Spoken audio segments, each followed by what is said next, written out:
Hey there, it's me Sarah here from Wholesale Ted coming to you today with another video from Calgary while I'm recovering from my operation. So again, I'm sorry for the different visual and audio quality of this video. So today I'm going to be comparing two different print-on-demand stores.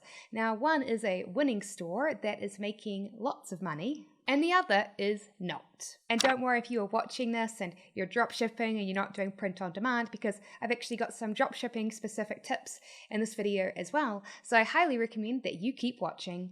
One of the stores is this print on demand store submitted to me for review, DomainASwag. So here we are. As you can see, it's a Shopify store created to sell domainer items and accessories. Now, I was pretty sure that I knew what domainer meant, but I still had to double check. It's someone who purchases domain names and holds them, hoping that people will want to purchase them later for a higher price. It's sort of like an investment. So, for example, I recently went ahead and purchased the domain name for my personal name, sarahcrisp.com, in case for some reason I ever wanted to create a personal brand website. Now, if someone had been savvy, they could have anticipated that at some point I'd want to buy my own domain name. So they could have purchased it and held it and waited for me to want it, and then I'd have to negotiate with them and buy it from them directly. This is exactly what a domainer would do.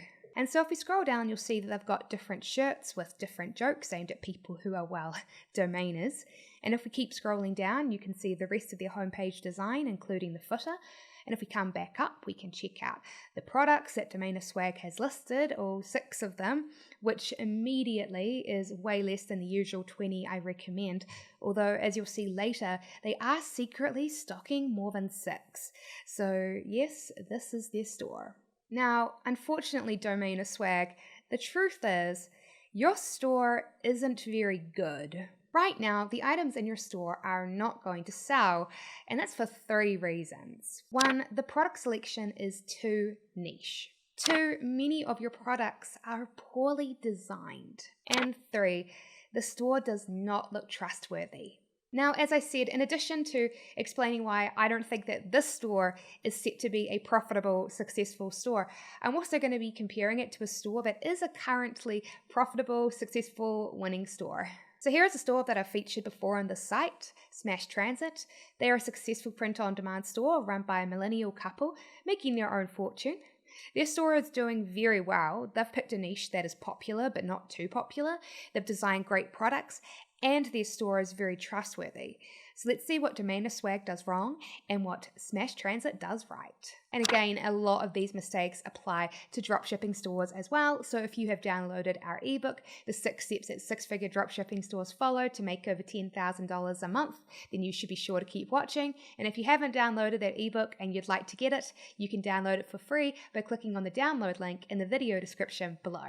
1, the product selection is too niche. Here is a very crucial problem. The moment that I looked at this store, I knew that the product selection was going to be way too niche. Now, this store is following pretty much none of my SEO advice that I gave in my SEO tutorial. So I'm going to assume, DomainASwag, that the main source of traffic for your site is going to be Facebook ads. The problem with that, though, there are not enough customers on Facebook in this niche to build a successful store around.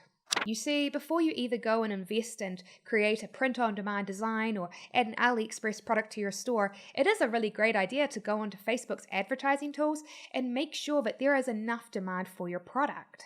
And this is something that I talked about on one of this channel's most popular videos. It's a really great idea to go in and test your design idea by creating a dummy Facebook ad. You want to go in there, create an ad, and cross 2 relevant niches together and see if you can reach at least 100,000 to 500,000 people.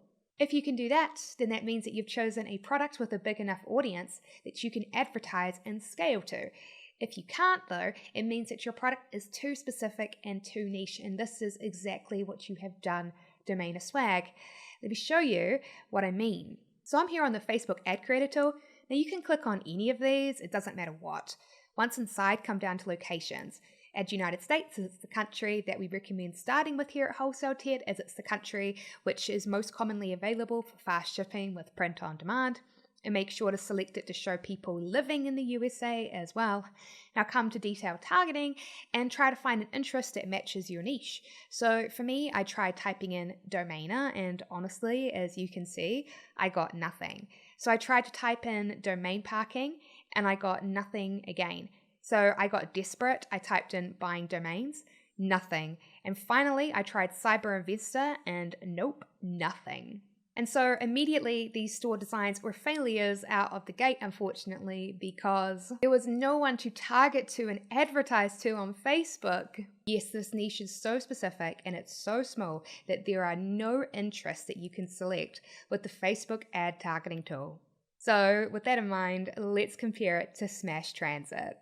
Okay, so this store is one that focuses on creating t-shirts that showcase local icons and locations for cities. So some of the shirts they sell showcase different city stadiums and different railway stations, but their most popular line of t-shirts that they sell are the ones that are all about city airports, in particular the line of shirts that feature airport name codes. Now, eagle-eyed subscribers may have noticed that I am indeed someone that likes planes and traveling. I'm definitely their target customer. So let's see if we can find a big enough audience on Facebook for the LAX t-shirt. So let's first put in our most important interest, that being Los Angeles Airport, since this is LAX. And yep, we've got 4.5 million people interested. So now you want to come and click narrow audience. So now we want to think of keywords that will target frequent flyers like me, and you know who is a frequent flyer? Someone who has gained status in a frequent flyer program. So let's add in the first of the big 3 USA programs, Mileage Plus from United. Cool, so let's now add in another, Sky Miles from Delta. Well, there we go, we're getting close. So now let's add in the final of the 3, AA Advantage from American Airlines. And we are close. So let's add in One World, which is the airline alliance that American Airlines is a part of. And with that, of course, we've easily been able to target over 100,000 people for this shirt. And so while Smash Transit is definitely targeting a passionate niche audience, it's big enough to target and scale with, unlike DomainASwag. And again, this is a great idea to do if you're running an AliExpress dropshipping store as well and you want to make sure that you're adding in items that have enough demand. So you can go in and create a dummy Facebook ad for your AliExpress items and then choose 2 cross-relevant interests and see if you can get an audience size of between 100,000 to 500,000 people, which is kind of the sweet spot. So let's take a staple example AliExpress product on this channel, the camera lens travel mug. Well, if we do a dummy Facebook ad for it, we can target photographers that love drinking coffee through cross-targeting 2 highly relevant interests, Professional Photographers of America, an organization for professional photographers that sell their services, and Starbucks. And if we cross-target these 2 interests together, we'll be within the magic range. So, on to the second issue. 2, many products are poorly designed. So I am not going to critique the jokes or references because I am not the target niche. And I will admit that I am myself not a designer, and so trying to give good feedback other than, ugh, that looks ugly, is going to be really, really hard. But it doesn't take a genius to figure out that with several of your designs, you have been very lazy. So let me switch back to DomainASwag to show you what I mean. Alright, so I think it's very clear that some of the designs have had more thought put into them than others. So take this shirt here. This looks good. It's simple, but that's fine. And I even get the fun twist that you put on it. So while I continue to question the merits in targeting this niche, this shirt is simple but good looking. But what's not simple and good looking is this mess of a t-shirt here.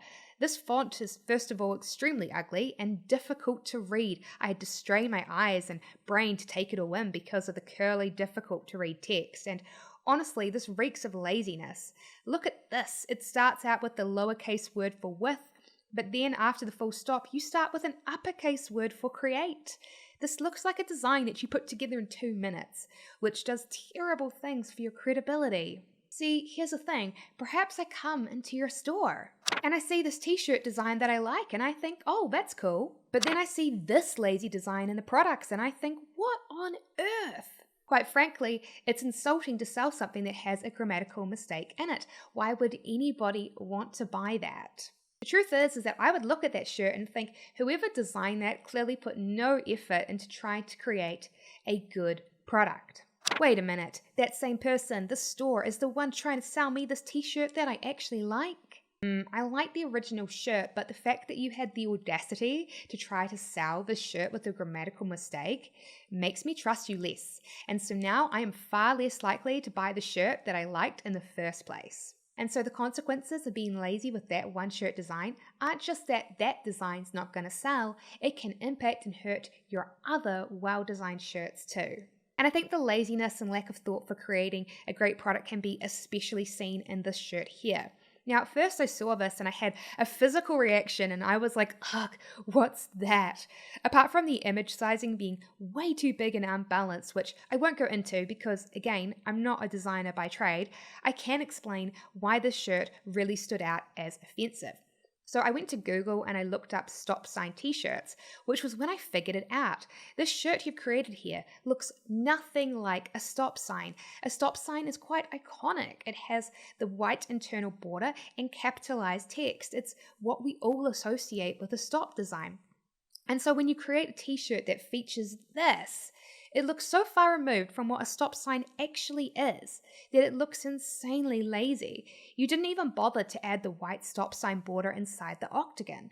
And as a customer, I can tell that you put no effort into this design at all. Now, if we compare that to Smash Transit's t-shirts, it's like night and day. Now again, I'm not a designer, so I can't point out to you the intricacies of why these designs look good, but they do. It doesn't take a genius to figure out that this design, while simple, was created by someone who is a proper designer, thanks to the little details such as the distressed marks on it. But not all their designs are complicated. Take this one here, it's just text. But this particular style of font is regularly used when writing out street addresses. Now, I'm sure a lot of you will see this and go, I've seen street addresses be written out in that style of font before. And so Smash Transit weren't lazy with this design despite it being merely text art. Instead, they were very careful in selecting a font that is associated with street addresses. And remember, if you're not a designer, it is not expensive to hire someone to create them for you. On Fiverr, you can purchase designs from gigs that have over 1,000 plus positive reviews, starting at just $5. If designing isn't your strength, I highly recommend outsourcing it. 3. The store design looks very untrustworthy. I think all of us can agree that even though Smash Transit's design is very simple, it's also very effective, and there's a lot of lessons that other print-on-demand and dropshipping stores can learn from them. Just looking at their store, we can see that a lot of love went into it. They have a custom logo that fits with the types of items that they're selling. They use their logo's custom color with little touches throughout the site. They have a favicon using the S icon from their logo, and they have high quality, engaging images showing off the products they're selling. And they have a simple, clean, inoffensive homepage design by highlighting their products rather than stock images. And they even add a personal touch in the footer with their About Us section, further letting you know that there are humans behind the store who care about the products that they're selling, which gives you confidence that they will care about you as a customer as well. Unfortunately, DomainASwag store does not look like somebody put care and effort into trying to make it into a branded store. It looks incredibly generic, and they make other mistakes as well. Alright, so as we can see, they do not have a custom logo. As a customer, this makes me worried. Why would a store that takes pride in what it sells not have a logo? And if we check the browser tab, there's no favicon. As a customer, this makes me worried. Why would they not put effort into making their store look better with a favicon? And look at the splash image here. It's a stock image. Now, stock images aren't necessarily bad, but they do feel very impersonal, so do try to avoid them. But what's very bad here is that it's pixelated.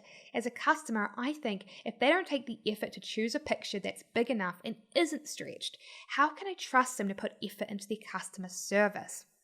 And if I click on one of the products that you're selling and scroll down, I see that you haven't bothered to set up different product pages for the items. As a customer, this sets off alarm bells. Why didn't you take the time to create individual product pages?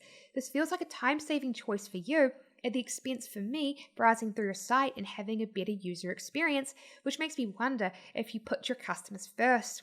And so then to top it off, if I have a question and I go to the FAQ page, I'll see that you have actually connected it to the wrong type of page, a contact us page. As a customer, this is a red flag that will make me wonder, did you not test your store? If you won't take the time to check for errors, again, how can I trust you with my credit card? The truth is, if I'm a potential customer who's clicked on a Facebook ad and arrived at the store, these mistakes will make me think one of two things. One, I'll either think that you are inexperienced, which will make me trust you less with my credit card and my money. Or two, you're lazy and self-centered and aren't thinking about creating a great user experience for me, which again makes me trust you less and means that I'm far less likely to trust you with my credit card and my money. And the same thing applies to dropshipping stores too. Now, I have to deeply apologize, Emilio, because you were so nice to me and I'm about to be so harsh to you.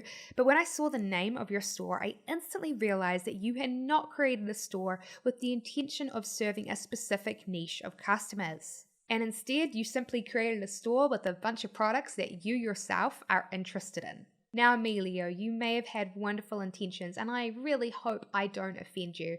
But when I look at your store, it comes off as though it was created to serve you and not serve your customers. For example, look at your logo. It is sitting inside a massive black box that you haven't bothered to remove.